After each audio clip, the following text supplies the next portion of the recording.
Greetings, dear viewers, and welcome to another episode of Game Sharks. I am one of your hosts, Jimmy Good, and joining me, as always, is my co-host, Mr. Corey Lang. Corey, how are you doing? I'm doing very well, Jimmy. Corey, we're in the doldrums of summer. Mm-hmm. You know this. Yep. And you look like you just came from the beach. I love it so much. You're tropical, Corey. Fresh. You got to be fresh in the summertime. Gotta be fresh. And I was thinking, okay, when I say the word tropical, I immediately think tropical freeze. Yeah. Which we'll be talking about maybe later. Yes. We have a lot of things to catch up on because it's been a long time since we actually did the show. So there's so many things we want to talk about. But at the top of the show here, I do want to get into something that Corey has brought with him today, because when you bring show and tell, we have to get to it right away, which is the Switch 2.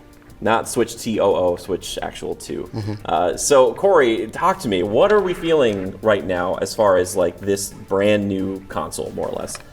You're just going to skip over the big news, the big thing that you don't have to break in here anymore? You're just going to pretend like you don't work here now? I was going to say, I didn't know if anyone... We could talk... Should we talk about that first? So, yep, congratulations. Oh, thank you so much, Just a little heads up, Jimmy is an associate producer here at QCTV, so we're very excited to have you on.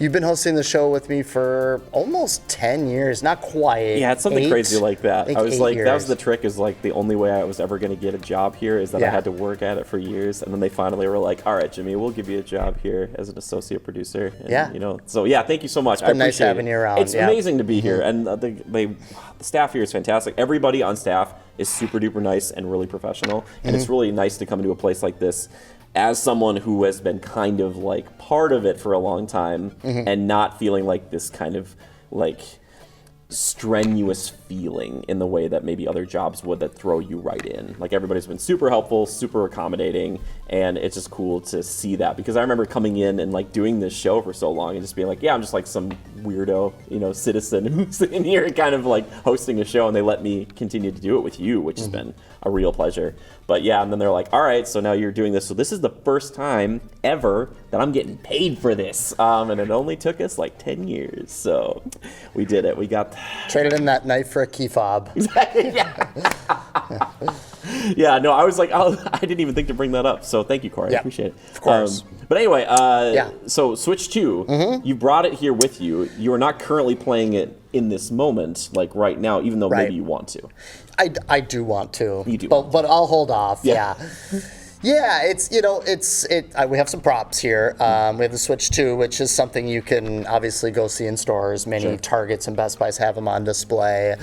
So I think people are pretty well aware how these things work by now, but the Joy-Cons are magnets, so they just pop right off with a quick release button. And I did buy the Switch 2 Pro Controller. So nice. It is nice. I never actually bought the original Pro Controller for the Switch. I just held off for all these years. Oh, I love the Pro Controller. Yeah. So good. And it costed $85 plus tax. Well, so that'll do it. Had to stop at Wells Fargo for a little personal loan to take this one out. Yeah, exactly, right? Yeah, things have gotten very expensive. Things have gotten extremely expensive. And nice carrying case. It's kind of like a mix between like a fabric and a hard shell, but it's soft and it fits it well. These used to be $20, they're now $40. Yeah. So anyways, I got the Switch 2 here with some accessories. Very fortunate to score one a few weeks ago. Yeah. So I've had some time to dabble with the hardware, the UI, some software, getting the whole experience. Yeah. So I was house sitting for a friend this past weekend, and he had a Switch 2. And I will be honest with you, Corey, I was so used to the old Joy-Cons on the side where you just hit the button and kind of like slide up and off. This, I was like, what the heck? And then you can kind of, it almost feels like you're ripping them off the sides because of the magnets, but they're so nice. Very nice. And the way that it goes on to that other kind of, I forget the other name of that controller that you can just like attach it to. It looks like a dog face. Yeah, exactly. That's kind of what people used to call it. Yeah, but it is really nice. And I was running Pokemon Legends Arceus on there. Maybe we'll talk about that later on. Sure. But it seems like a lot of the games that were on Switch, you can upgrade to just like a better version. It's going to run more smoothly on Switch 2. Yeah. And you've done a little bit of that, right? Yeah, so they have a select... They have a select number of titles from the Switch 1 library that are free upgrades. Sure. So they call them the Nintendo Switch 2 editions. Okay. And then they have a few that's like a $10 upgrade path. Yes. And so That's how they get you. yeah, I think it's like the 2 Zelda games and I think a Kirby game. Okay.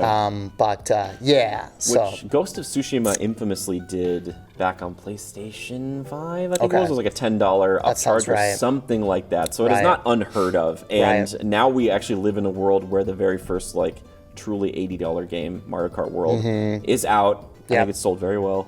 Yeah. And I think if it wasn't Mario Kart, it was going to be Grand Theft Auto or something else. Sure. If someone had to pull the Band-Aid off and Nintendo's Yeah. just like that kid in the classroom who's just like, I'll do it. yeah, I think Microsoft has a $80 title announced for this fall. Okay. I would assume PlayStation's going to do the same thing. For so, sure. Yeah. If Ghosts of Yotai isn't that already. Right. No?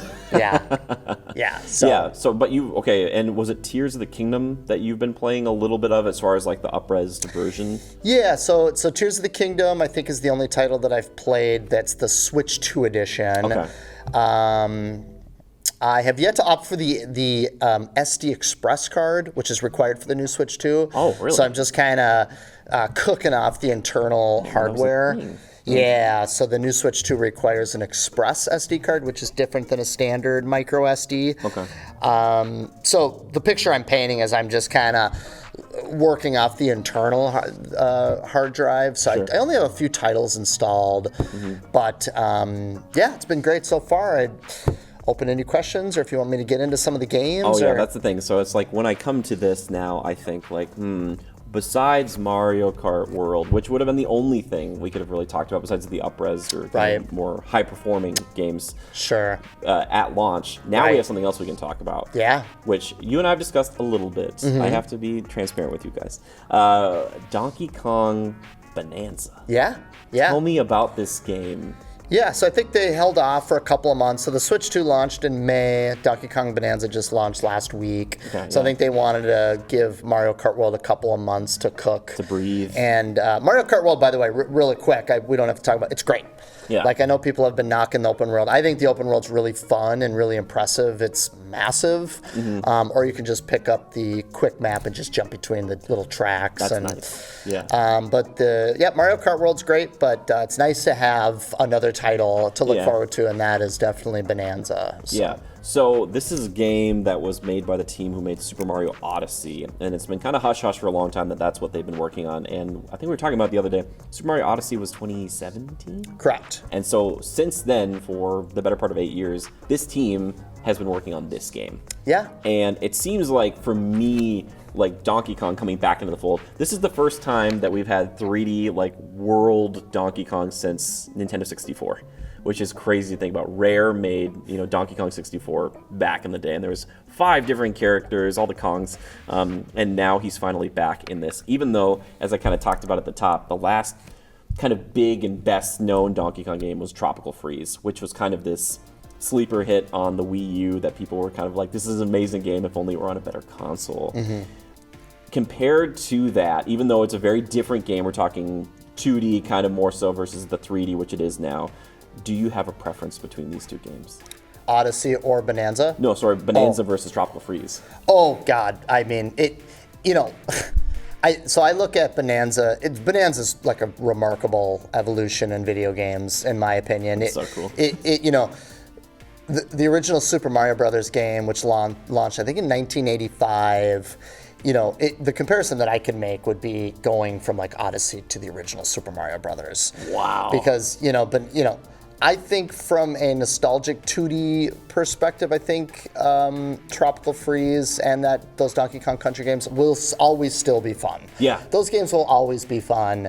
But you look at what they've done with Bonanza, and I think not only is it an evolution for the franchise, I think it's an evolution in video games, period. Wow. And it's mind-blowing. The funny thing is it's really being compared to Odyssey, as you touched on. Yeah. And my favorite game that this team has done is Mario Galaxy. Oh, yeah. I always preferred those to Odyssey, so it's funny that those games aren't being talked about because this is the same team that did the 2 Galaxy games. And so you look at Donkey Kong Bonanza, it's kind of this open zone 3D platformer with a destructible environment hook, right? Yeah. So you think of a giant open kind of, I wouldn't say open world like a Tears of the Kingdom, but kind of an open zone, Yeah. open biome style thing that you travel to through like a cutscene. And so you can go up, you can go left, you can go right, you can explore. But in Donkey Kong Bonanza, you can dig down. Yeah. And there's almost this underground kingdom where it's a collect-a-thon. That's cool. So it's doing the Mario Odyssey thing. It's these huge, giant, colorful, fun, open world levels. But it's got the climb anywhere, go anywhere thing of Tears of the Kingdom, plus this destructible environment thing. Yeah. So it's really pushing video games forward as a whole, in my opinion. It's just a blast to play. I can't wait for you to try it. I'm so excited to try it. You know, you can rip and tear, you can take off a chunk of the environment and surf on it. Cool. So you can surf through environment, you can throw rocks at enemies, you can climb way up and look at the vast open world. So you're doing the Tears of the Kingdom thing where it's kind of that epic scope and scale thing that those Zelda games do so well. So this game does that. That's crazy. But also the Odyssey thing, plus the hook of like Hulk Ultimate Destruction. So good. So you got this kind of mishmash of things going on that just equals a tremendous product that it's really hard to put down. Sure. I guess my question for you too is like a game like this, some of the issues that I'm sure that the Breath of the Wild team had to face was like, okay, if we give you a world that you can climb all over, what do we put in place to prevent you from completely breaking the game? Yeah. And some of that was like, oh, some terrain you just can't climb, or you have your stamina meter, or whatever else. Yep. In this game, are there like invisible walls on the end of this biome where DK is like, if I dig any further, we're going off into space. We can't do it. Yeah. So to answer your question, there are surfaces that he'll slip off. Okay. So they do that whole thing. Sure. You can't really hit invisible walls. Think of these open world environments as like giant islands, and eventually you're going to hit like water. Or poison lava. Okay, cool. There's always some sort of liquid element on the far end of the environment that you can jump off. Either you'll drown, or you'll die in like some poison lava, or you'll burn to death. Something like that. Fascinating. And in terms of digging all the way down, eventually you'll hit like a base metal. Okay. But it takes a long time. Okay. And that's how impressive this game is that how far you can truly dig down is pretty mind-blowing. And so anyways, the environment I'm in now is like the jungle. Yeah. So it's like the classic Donkey Kong jungle open world, and underneath is like a poison lava. Okay.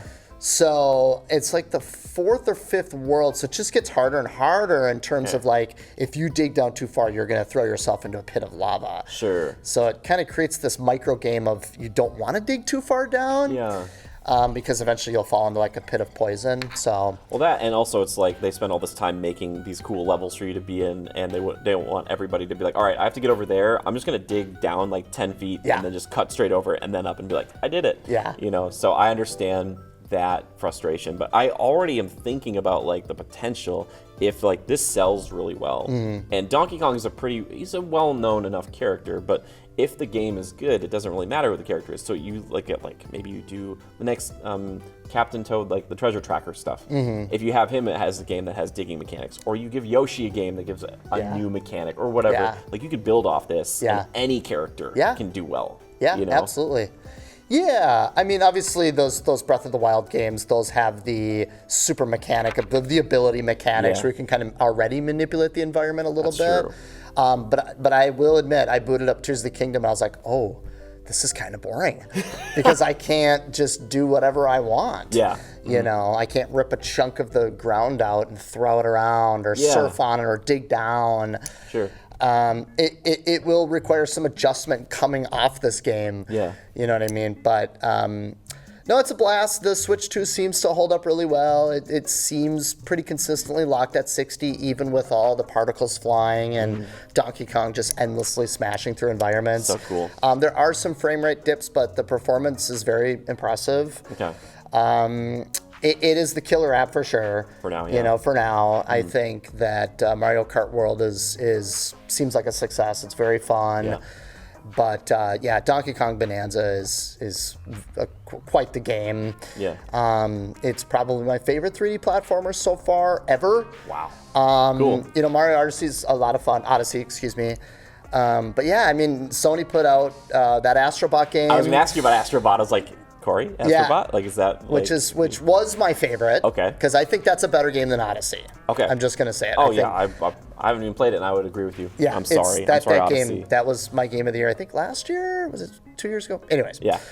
But loving the Switch 2, it's very similar to the Switch 1. Yeah. You know, the UI is very similar. It's obviously got some more horsepower. It's got a nicer stand. The build quality seems just a little more sturdy. Yeah, it's a bit bigger. It's a bit bigger. You got a bigger screen. Yeah. Battery life seems good. Joy-Cons feel nice. Yeah, it seems great so far with those Switch 1 upgrade games, plus the whole library being backwards compatible, minus the Labo games, but I don't think anybody cares about that. Yeah, they always try to do something like that, it feels like, Yeah. where it's like, we'll do this weird thing, and if it takes off, great, but if not, it's just like, we can show it at conferences and stuff. Yeah. So yeah, but you're enjoying it. And now, Love it. my question too is Donkey Kong Bonanza, $80. It's no, Is it? It's $69.99. Okay, I wanted to confirm that, so it's 70. All right, so. Yeah, so far the only games that are 80 are Breath of the Wild, Tears of the Kingdom, Switch 2 editions. Yes. Those are 80, and then Mario Kart World is 80. Talk about the strength of your intellectual property when, like, even Breath of the Wild, which has been out for years, they're still like, yeah, it'll be $80 if you want to do it on Switch 2. It's like, well, you can buy the OG edition and spend the 60. Yeah. And you can play that, but for the Switch 2 edition. But the staying power even there, $60 still? I look at all these other big AAA games that turn into $20 within, a couple of months or whatever, a year. But it's just like Nintendo's like, nope, we know what we've got. Yeah. We're going to keep it right there. Yeah. And people will buy it because the quality is there. Yeah. Like with Bonanza, like you're saying, this game has come out. They've obviously polished it super well. There've been some issues, a few technical, but not consistent enough where you're like DK's, glitching in and out of existence. No, it's a classic, man. The music's great. Visually, it's striking. The animations, it goes from typical 3D platformer stuff to like Devil May Cry style movesets where you're like doing crazy maneuvers on screen with rocks and different environmental and jumping off enemies and smash. It's almost like a combo action game in some respect. Sure. Or you could just play it very basically and just plow through it. So, Corey, you pulled the old devil trigger over here because you said Devil May Cry, which elicits something in me. It awakens a part of my heart. So I mean, you're not juggling enemies with dual pistols. Let's maybe. We don't know. Yeah. Did you beat the game yet? We don't know. Maybe That's true. The last level. It's that first Tomb Raider that they did the reboot. She finally gets the dual pistols. Right. At the very end, it's like I'm glad you're liking it so much though, and it's so cool to hear that like this isn't just an Odyssey kind of clone with Donkey Kong slapped on it. They're just like, there you go. People have to buy it. Yep. It's something new and special. Very fresh. Yep, 100%. I know there was a lot of skepticism that, why didn't they do another Odyssey or Galaxy? And I'm thankful they didn't do that. No. I think it's smart too because they just had Mario Kart World out, and not that Mario, you can't have like a million games of him right in a row, but I think marketing wise it seems like a fresher thing. It's like we already have a Mario game, it's like, no, this is the Donkey Kong game, which acts as a prequel to Odyssey because the mayor of New Donk City is your companion, maybe. Well, you have Pauline. So she's the singer from Odyssey. Yes. It's kind of a prequel. I haven't finished the game, so I don't know if you end up in New Donk City. I would not be surprised, but yes, clearly this is an Odyssey prequel. Sure. Have you played co-op with the missus yet? I haven't. No, I have not. Pauline gets to just like scream at people or something like that. I don't know. It's interesting. I haven't tried it. Okay. So, but so technically co-op. Technically co-op. Yep. Yeah. Technically co-op. Tremendous game. It's remarkable. I'm having a blast. And I'm so happy to do that. I'll leave it at that for now. But I'm excited to try it. Yeah. I'm so excited to try it. Yeah. I got to give it a whirl. Definitely. Can't wait. Again, I was only playing Arceus or Arceus. I forget. I'm so sorry. The Pokemon diehards out there, they're screaming at the screens. We might get to it later. But because it's been a couple of months, I feel like we need to talk about a few things that did come and go. Absolutely. And I shouldn't say, they're still here, but in the zeitgeist, they moved through pretty quickly. I do want to briefly touch on Doom: The Dark Ages. which came to Xbox Game Pass and all that. So that was one of the ways, like, games for me, when they pop up like that on that service, are so much more enticing than being like, all right, I'm committing 70, 80, whatever dollars to actually buying this game and having it forever. Where it feels kind of blockbustery, you know, where I'm like, okay, I rented it for the weekend, I played it, I'm done. Yeah. You know, and that's how I felt with this one. I will say this though, out of all the 3 new Doom games, this is my favorite. I really like it. If you ever enjoy playing as Captain America, this game feels very like the shield is your bread and butter. And it feels like a game that really respects not only the player, but then responded kind of to what happened with Eternal. Whereas Eternal, like, Doom 2016 comes out, Doom's back, baby, right? Doom Eternal is like, hey, it's a chess match. I think that's how the devs described it, where it's like, you know, certain demons are supposed to be countered by certain guns and things like that. And that's fine, but then some of the guns don't feel as good. This feels like this weird, like, it is a prequel. I forget where it falls in the timeline or whatever, but the shield itself, and then the ability to pick your favorite weapons and have most of them seem pretty balanced insofar as like how effective they are, is really nice. So you find your 2 or 3 or whatever, and you're like, these are my babies, and you have fun with it. And it's just, it moves, it cooks, and again, that shield, there's so much fun to be had with this, like the parry system, which in a lot of games I'm not a huge fan of, because like you have to get good at parry mechanics. Like if you're playing Sekiro, like that is, you need to know. But in this one, it's like it really behooves you, and certain guns charge up. Like there's one in particular that I love so much called the chain shot. It literally is just, have you gotten to this one, Corey? The chain shot? I did. Okay, so it's like a big like steel orb on a chain that you charge up and you shoot on out. It too. Like hit stuff, and it's like, ooh, that's really nice. Right. And like later on, you can get a thing where it's like if you parry the green energy attacks, it immediately charges that up to full. And so on the certain like kind of mini bosses, that thing wrecks, because you parry an attack, you shoot, you parry another attack, you shoot, and it's just like you can melt them. It's just, and the aesthetic too, it feels like it reminds me of like Brutal Legend. Yeah. Remember that game? Yes. Good call. Thank you. Yeah, kind of this like medieval, like really like metal, like really cool. Right, like kind of like those heavy metal magazines of the 80s. Dude, yeah, it feels like they look like each of the devs had a big poster that was just like a cover of like something, and it's just like. Fun fact: I accidentally brought a heavy metal magazine to elementary school in the 80s because I collected comic books, and I didn't know that was considered like naughty. I love it, dude. And I got in trouble because there was like something on there. Continue. Can you tell us what band it was at least? Do you remember?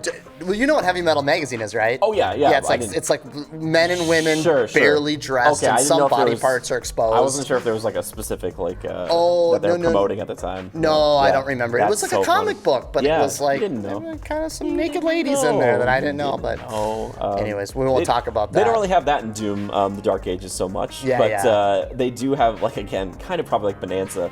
It's like the story is there. Yeah.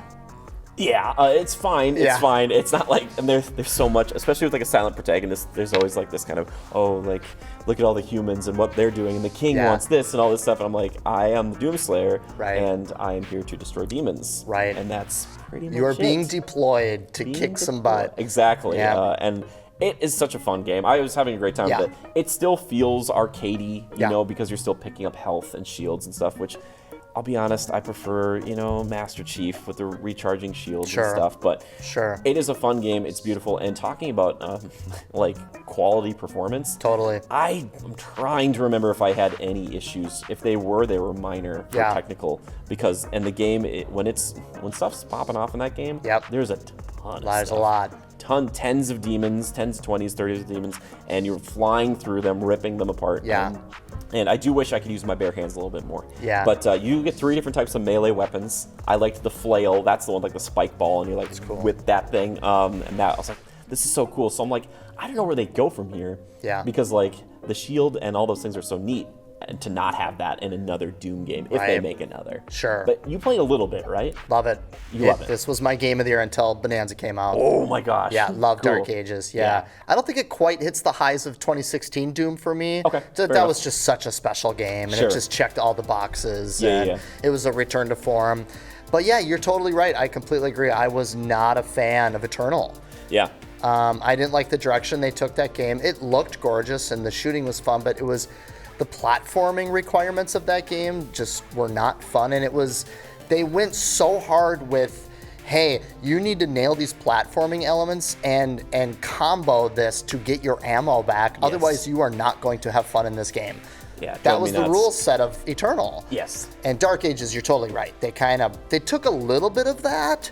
Tiny amount. A tiny amount, but brought it way back to the 2016 Doom, which I appreciated. No Marauder here. I know that's a very divisive character, and by divisive I mean most people hated it. There wasn't because I remember in Doom Eternal, that guy shows up and it's like, oh, now I have to know parry mechanics and do all these weird things. Whereas in this game, there isn't that feeling. And I also do like the fact that you're not doing the whole, I stun an enemy out and it's I have to choose between health or shields. There's a little bit of that, but it's not the focal point of the game. It's just oh, I have a weapon that shoots, it's a shotgun that shoots fire, and then now when they burn, it'll drop ammo or whatever armor on top of that. So you can start to combo these things to your liking. And I think it's finding the best of both worlds. Now, also, I do have to mention that there's two kind of, I also want to call them mini games because they have 22 chapters or something. And occasionally you'll either be in a giant mech suit or you'll be flying on the back of your dragon, which I think are fine. I like that it changes up the gameplay a little bit. But the second you get back into the bread and butter, actually the shooting mechanics, you're okay, all right. Yeah. I appreciate it. Again, I like that they try to change it up a little bit. Right. But they don't overstay their welcome. Because it would be one thing, because you've probably played certain games where it's like Assassin's Creed. I'll always bring it up. Back in the day, you'd be playing your favorite game, Assassin's Creed, and they'd rip you out to be well, it's time for the modern day stuff. And you're no. The Struggle stuff, Estrago, or whatever. I'm staring. I'm no, please get me out of here. Yeah. So, and this has a little bit of that, but not long enough. Yeah. Because I'll be honest, some of these levels, when you're actually going through them, they're long. Yeah. And you're man, I've been shooting for it's like a John Wick action sequence. Yeah. It's just been going and going. So I get why they put that in there. Right. But because it's on Game Pass and because of the chapter length and stuff, this felt very much like a game. I could come in, I could play a chapter or two. Yeah. And be done for a bit, and it was totally fine. Yeah, and how far did you get through this one? I think I teeter off around chapter 9. Okay. Yeah, I kind of just had my fill. Okay. I was enough. okay, this game is really long. Yep. I'll probably go back to it. I was playing on PC and just having a blast. Dude, sick. The game's really well optimized. I don't really have a powerful PC, and I was playing on Ultra, which is pretty mind-blowing. That's pretty impressive. And my PC is 10 years old. I'm holy crap, this is... id Software, man. Dude, I would say id Software, they OGs. Under the Bethesda banner, and Xbox, I guess now too, it's they know what they're doing. Yeah. Even if I don't enjoy the style sometimes of their games, I've always been yeah, you know what you're doing, guys. Clearly. And they know it. It's not like they're trying to turn it, thankfully they're not trying to turn it into a games as a service. Yes, there are microtransactions. You can buy skins for your Slayer, which you'll never see except for the arms. It's look at them are people buying this? Yeah. People aren't probably. But yeah, it's got that old school feeling still of I want to find the secrets and I want to do all these little things if you want to. If you want to, right. But yeah, you've probably played enough that you've already played the rest of the game more or less. You know what I mean? Sure. I mean, there's a few bosses you haven't fought. Sure. Yeah, I'll come back to it. Yeah, and it's there for you. Right. And because it's an Xbox game on Game Pass, that thing, I would be shocked if it went anywhere for years. I think it's going to be living there for a long time. So yeah, I was I got to touch on that quick, just because I was I tried to check in with Doom, and I was, at first I remember seeing this, I was we'll see. It's kind of futuristic-y. It felt very space marine or kind of Warhammer-ish, but I appreciate that. This is cool. Yep, it's a great game. It's a great game. It's a great game. It's a great game. Another one that I did want to touch on briefly here, Claire Obscure Expedition 33. Now, talk about a AA studio doing what they can to make it feel AAA. And this game legitimately is fantastic. It was making the rounds a few months ago. And again, there's a few things you can kind of tell maybe that are not full polish, maybe the jumping or the facial animations. I was talking about a friend the other day about this. I was yeah, so you can kind of feel it a little. But once you're actually in the game itself, the voice acting is fantastic. The turnstile-based combat is wonderful. And kind of showing maybe, hopefully to Square, who I think released a statement about this, that Final Fantasy could be like this.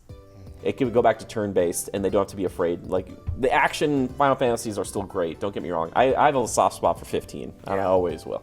But they have been kind of afraid to do that. Dragon Quest seems to be one of the last big JRPGs, or the Atlas team with the Personas and the games like that.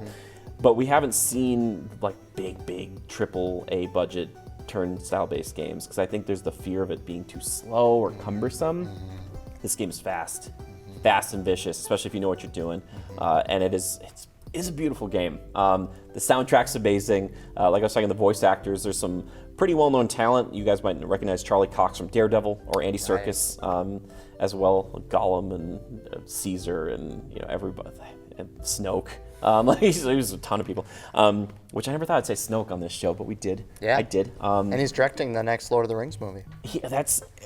Imagine that. Like, you were like doing this stuff back in like the late '90s, early 2000s, and you're doing this motion capture, and then one day you're going to be directing. Yeah. It's like, he seems like the man for the job. Yeah, and he loves it. Yeah, he does. Such a passion for it. But he is excellent in this game too. Cool. I haven't gotten to know everything about his character, but there's so much mystery and this world they've built.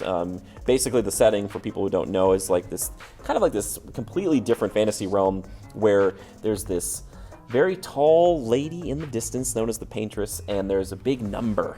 And it says 34 right at the beginning of the game, and then what happens is, like, every year it ticks down, and then it's going to turn to 33.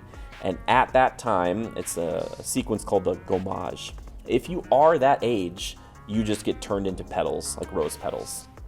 You're gone. Wow. And this is like within the first few minutes of the game. This is like the setting of the game. So they've sent all these expeditions over the years to try and like figure out what the heck, why is there this giant in the distance who's basically wiping out this stuff. So you start doing the math, where like certain characters are way younger and they have to figure out when their gommage is going to meet up. Wow. So it's this weird, like, at the beginning of the game, like every good RPG has this kind of like, ooh, like that's your narrative hook. Yeah. And it is moving. Yeah. Even though I barely knew these characters, I was like, oh my gosh. Wow. Yeah, so it's really cool. But yeah, like I said before, the combat, really fun, really fluid. Once you get into it, it is kind of tough because they have a dodge and parry mechanic.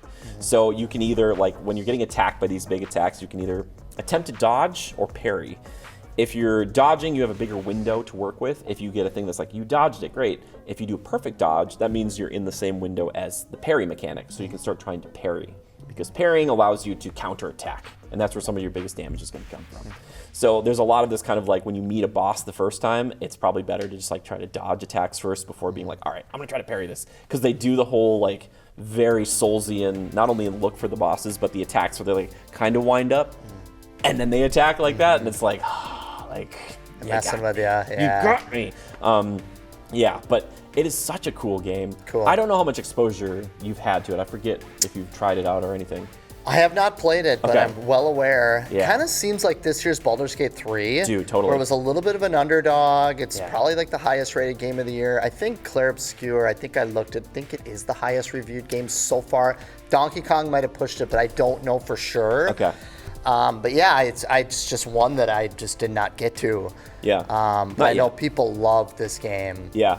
I can see why, and it's so funny because I look at this and I say to myself, this is a AA budget, so they didn't have nearly as much, and the team I think is like 30 people or something like that. It's pretty like That's amazing. Smaller, a fraction of compared to a Final Fantasy or whatever else.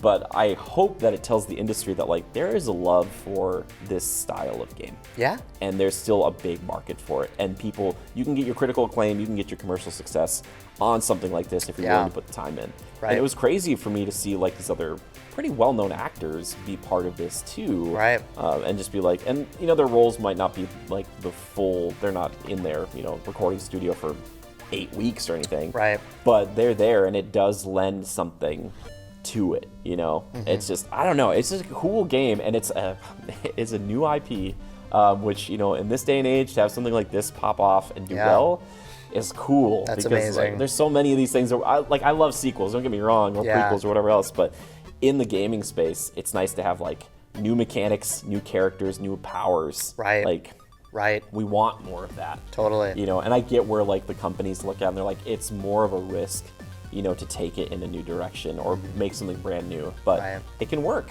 And I'm really hopeful that this is just the beginning for this team and this franchise, because I look at it, I'm like, ooh, there's a lot you could do with this, even if they don't necessarily do the same like plot or Sure. whatever. Like there's clearly talent there. Totally. But yeah, it's great. I hope you try it. Yeah, I'd love to. I definitely will before the end of the year, just to do my homework for Game of the Year watch. Yeah, for sure. But yeah, it's frustrating when you look at the enormous ball that Microsoft dropped with these layoffs. Yeah. And thousands of employees and you look at Insane. Clear Obscure, how many people? 300? Yeah, 30. 30? I think it's like 30. I could be wrong about that. But What an embarrassment. yeah. But how impressive for a small team like that to churn out the highest reviewed game of the year, and people love it. Love. I mean, I think what we need to do is take a hard look, and I'm sure that's what they're doing now, is take a hard look at the games industry and, just make some changes. And, Yeah. You know what I mean? Like, Totally. do we really need 400 people making a perfect dark game that's just going to be canceled down the road? I can't believe that happened. I can't. Or it's just mind blowing that a small team like that can churn something out like that. So that's amazing. Yeah. And hopefully we see more of that is what I'm getting at. Yeah, and this was also on Game Pass. Which is insane that's too. cool. So like it's all, and I'm pretty sure it's multi-platform though. Yeah. I don't think it's not exclusive to Interesting. Microsoft. So I'm sure they looked at it and they're like, hey, we're just trying to get this game out. Right. We don't necessarily need to be like, it needs to be this or whatever. Yeah. But I'm sure that all the companies are looking at this team and saying like, well, might want to lock down that exclusivity for the next time something comes around. Right. Because there's clearly talent and love here. And it's fun to play a video game that like there is truly on display like a genuine love for making the game and the world that you're in, not just like this, you got to go over here because they told us that's what we did in the last 18, Right, yeah. So, well, clearly they did an amazing job with like the pre-production. Yeah. They're like, all right, we have 33 people. Can we achieve this vision that we have from a gameplay standpoint and a visual fidelity standpoint? Will it look like a modern game? Will it function? And the answer was like yes to everything, and they pulled it off. So, we need more of that. Yeah. So, and it also feels like while there are things that are like it's not as deep as some other games might be, that it's bursting at the seams with ideas. So I'm sure there was a ton of stuff that they're like, all right, if we get to do a sequel, we'll do this, we'll do that. Of course. It's like, yeah, because on the flip side, I've heard like a game like Assassin's Creed Shadows, which I think people love that game. Pretty good game. I haven't played it, but I don't know how many people worked on that game. I'm assuming it's in the hundreds, if not thousands, because Ubisoft has multiple studios across the planet working on these big tentpole Assassin's Creed games. And I haven't played the game, so I don't know this for sure. Yeah. But I've heard that game is like stuffed with filler, and it is just like 100 hours long, and there's just a ridiculous amount of things that don't need to be in the game. That's right. Yeah. So I don't know if you can attest to that or not. Yeah. But I'm trying to remember because I was going to look before we got on the show here today if we talked about Shadows, because I was like, that was one of my upcoming games that I was the most excited about. Right. And I have not beaten it yet because it has that same problem that kind of Odyssey had, where I was like, oh my gosh, this is like, it wants to be an 80-hour game, so it's going to be, even if you don't want it to be. Sure. Just because of the RPG mechanics of it, where I'm like, I've been beating my head against a brick wall a few times because we're like, you took on a level 5 levels before you should have, and I'm like, but yeah, because it's that feudal Japan, I just needed to play it. It is great. Okay. But it does suffer from that, and it does suffer from the bloat. And a lot of that comes from like, okay, 2 protagonists, big like quest board that is not very straightforward, and you have to check it all the time to be like, all right, who do I have to kill to get to the next like thing? It's it's frustrating because like I just want my straightforward Shinobi game for sure. Like, which there are other games coming like that. Yeah. So it's fine, but yeah, it is definitely a big game. It is a gorgeous game, but that's where I think a lot of the people feel that like frustration, and that's why there's hundreds, if not thousands, working on these things. But at least they learned from Outlaws, and they pushed it back a little bit. They missed their November release, which isn't great, but hopefully it's a better game for it. But yeah, comparatively, to something like I couldn't imagine going to the team that made Claire Obscure and said like, hey, we're gonna give you like 500 people and like quadruple budget or whatever. They'd be like, Holy crap! Like, oh my gosh, we can do anything we want now. Yeah. You know, but they did so much with what they've got, and that's part of it. Like the scrappiness maybe made the game better. That's what I'm kind of thinking. You know, maybe we don't want to give people. It's the same with like movies. Like sometimes you have directors who make these amazing films when they're smaller, and you give them a budget of 300 million or 200 million, and it's like.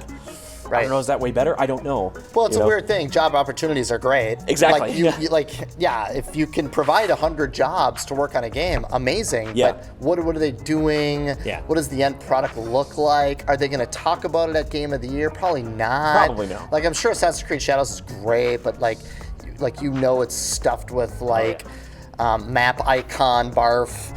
That's probably unnecessary. And then you look at Clear Obscure 33. Did I nail it? Yes, very good.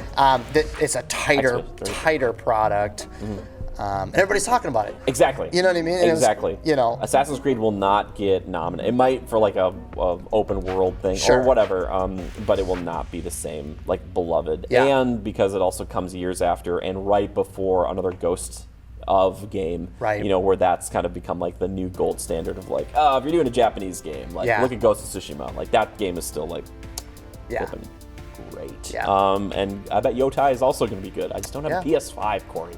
Dang it.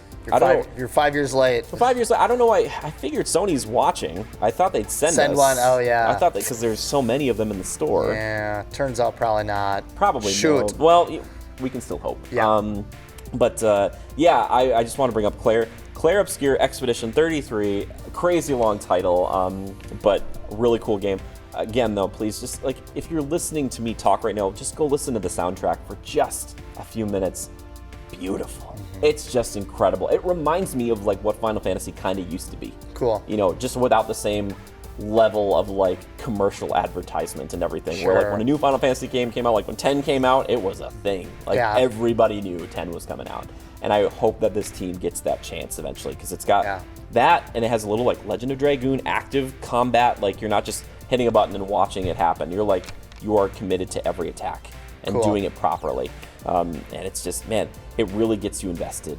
It really does. Because I remember like, I'll go away from it for like a few days or like a week or so, and then I'll come back and I'm like, I want like 3 or 4 hours because if I don't, I feel like I haven't had enough time. Like I want to get invested.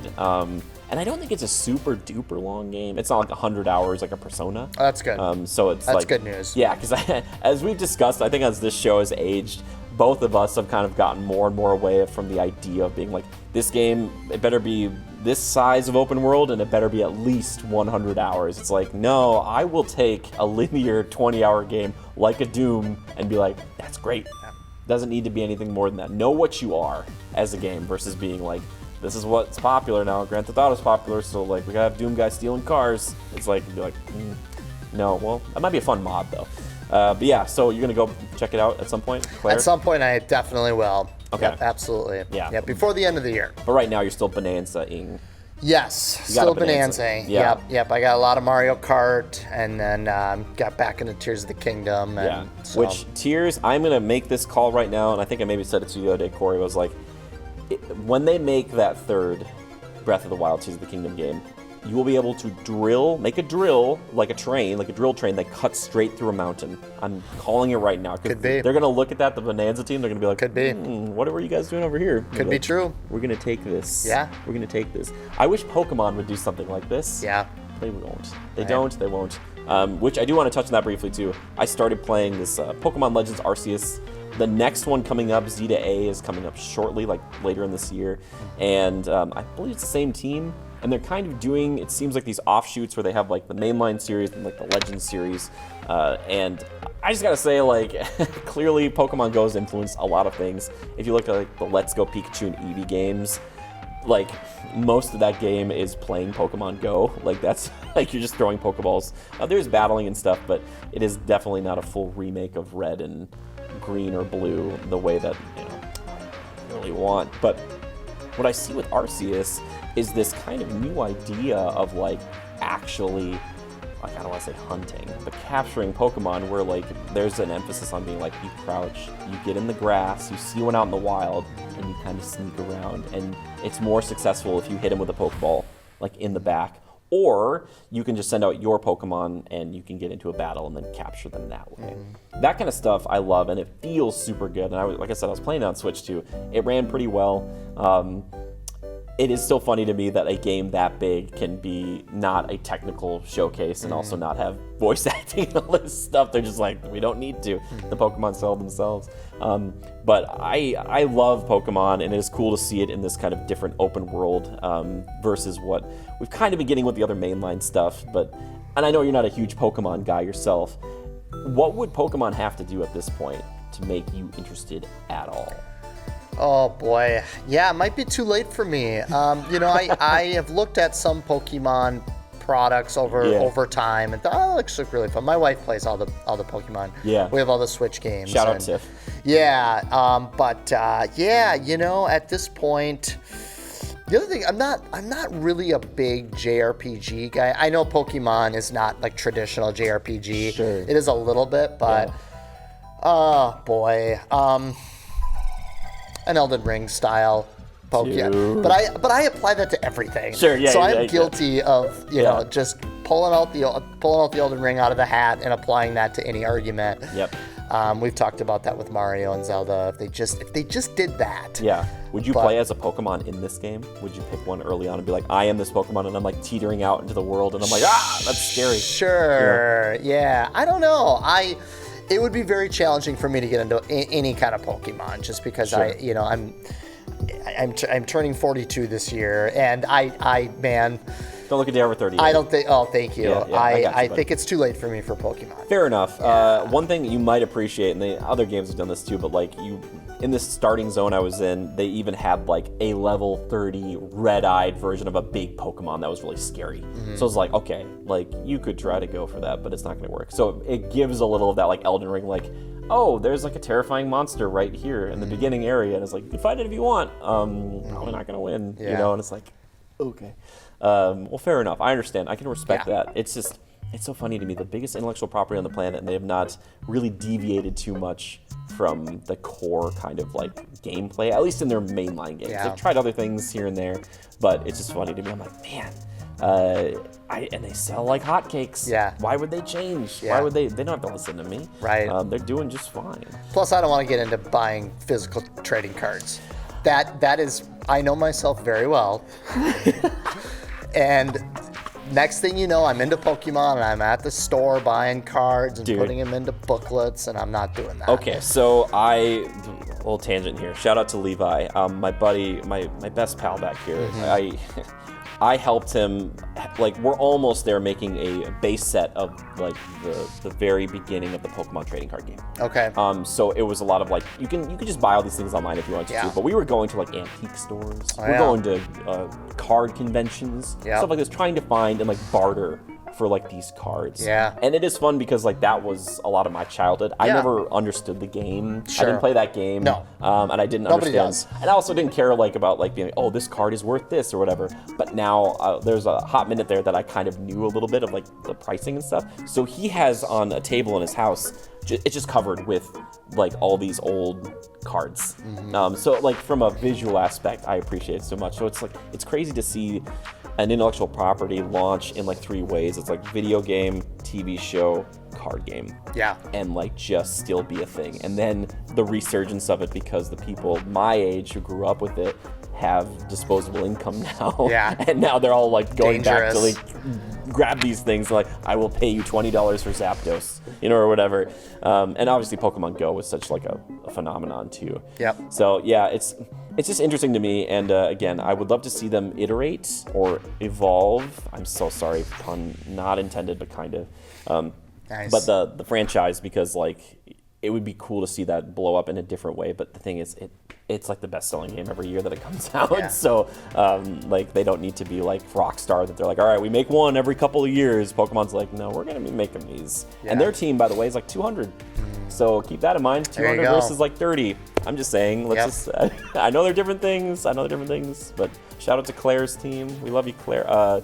Yeah, but I was trying that on Switch too, and I was just curious. Like, yeah, you're not Pokemon at all, but Nintendo's their first party lineup, still so strong. Still things that they're going to be putting out on here. And that Z to A, that might be like their kind of game of the fall, as it were, as far as like the next Switch thing goes, you know?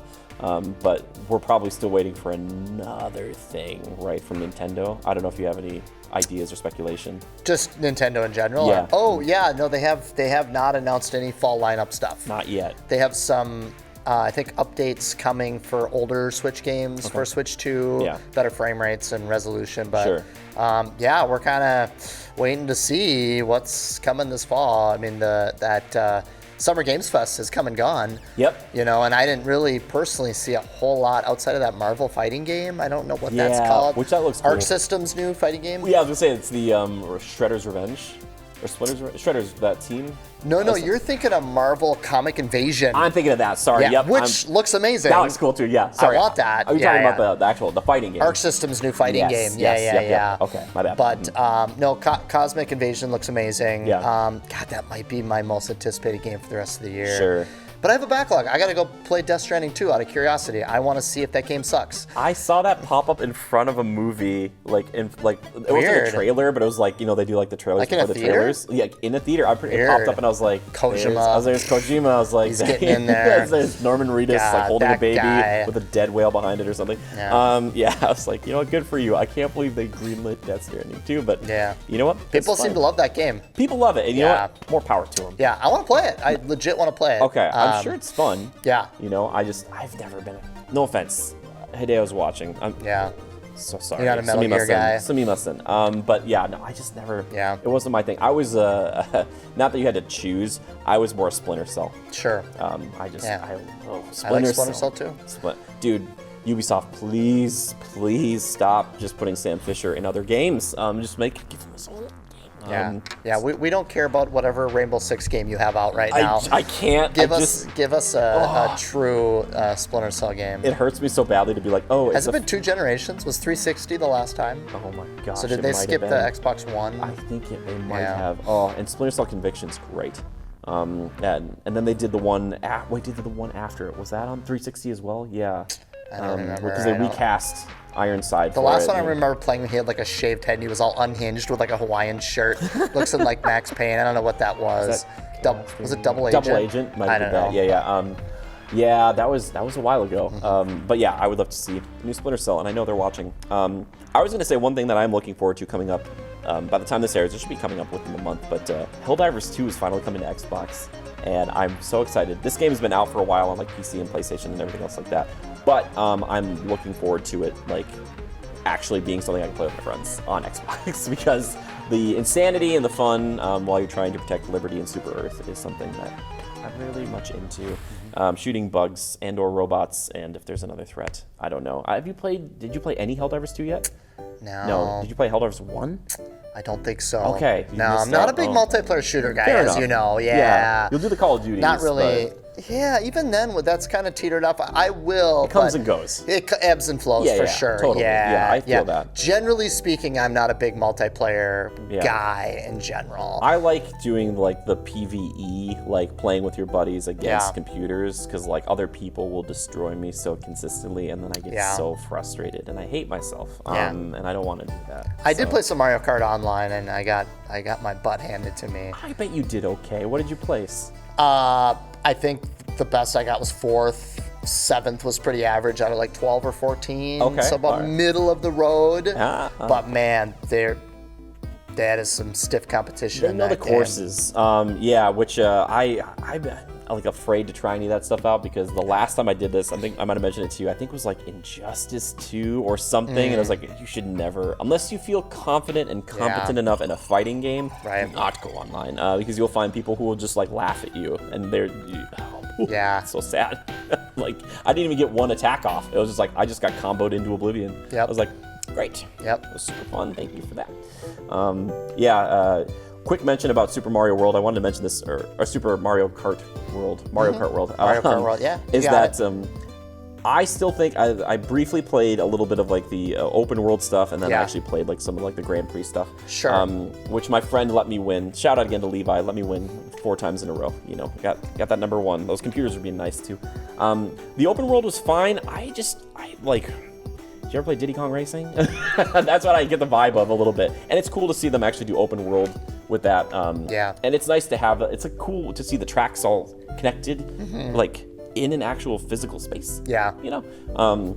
But I was thinking, like, I do hope that maybe this is just the beginning of what they want to do with that, and there's so much that they could do in that open world, because it was kind of like, it was fine, maybe not lifeless completely, but it was just like, there was something. I think it's there. underrated. You think it's underrated? I think it's underrated. Okay. Yeah, there's not a lot for the player to do. Yeah. But just switching characters, switching environments, switching cars, just driving around, hitting those P switches, doing challenges. Dude, I'm having a blast with it.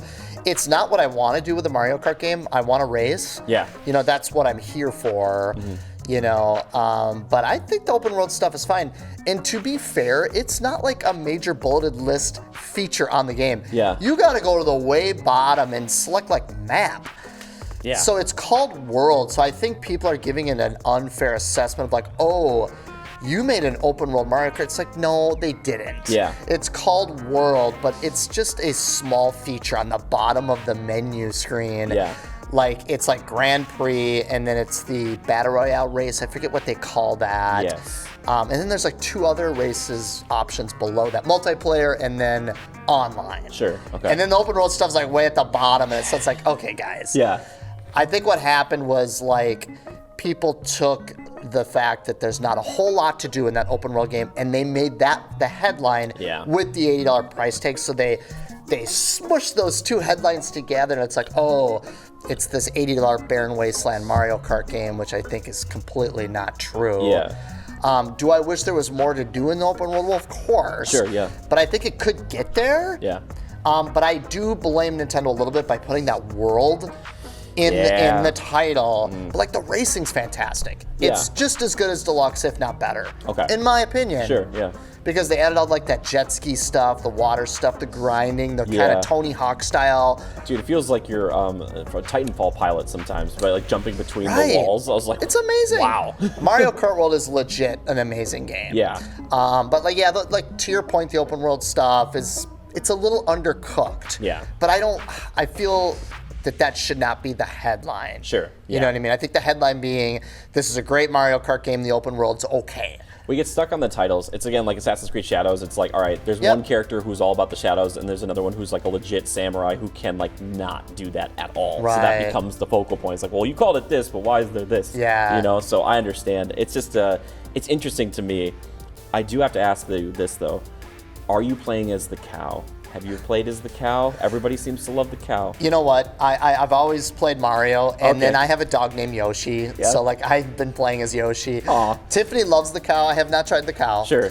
Yeah. In the great Mario pantheon, I would never think He's got a nose ring. He's a nose. I'm like, you have like a cow. Yeah. I was like, and they have some other kind of offshoot weirdo characters, which isn't a problem, but it's kind of funny to me. I was curious who your mains would be. I'm like a Bowser guy. Sure. You know, I think that's who I was playing as, maybe. Yeah. Or Dry Bones. I like Dry Bones. I don't know why. There's a Racer Mario that's got like a F1 racing uniform. And I think his hat is backwards. It says Famicom on his hat. And then you can get a Rob the Robot